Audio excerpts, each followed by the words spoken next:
Cette expérience, c'est celle de JR, le photoboîton mobile, qui a l'air d'un objet complètement ordinaire, d'un petit camion qui arrive sur l'autoroute, comme arrivait le cirque autrefois vers le village, mais qui a une propriété particulière, c'est qu'on peut tirer des portraits grand format des habitants de villages dans lesquels on arrive.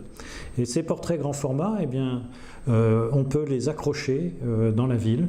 On peut donc générer des effets fantastiques sur le plan social, sur le plan territorial, sur le plan sociable. On voit la foule qui s'anime autour. On voit aussi la transformation complète du paysage de la ville ou du village, voire en photographie aérienne lorsqu'on est sur des territoires plus aériens. Donc l'intérêt de cette opération-là, c'est qu'elle fait événement, c'est qu'elle génère du débat public, et c'est qu'en même temps elle renouvelle complètement le paysage. Et ça, de mon point de vue, c'est une façon de contribuer à la question de l'hyperlieu, de la façon dont des opérateurs mobiles permettent d'enrichir, d'augmenter en quelque sorte le lieu, de le rendre hyper-lieu.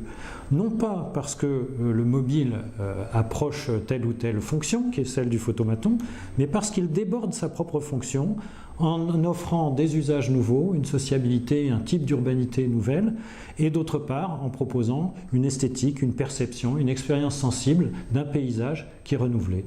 Et ça, c'est peut-être des choses qui sont transposables à tout à fait d'autres expériences pour augmenter la puissance d'un lieu.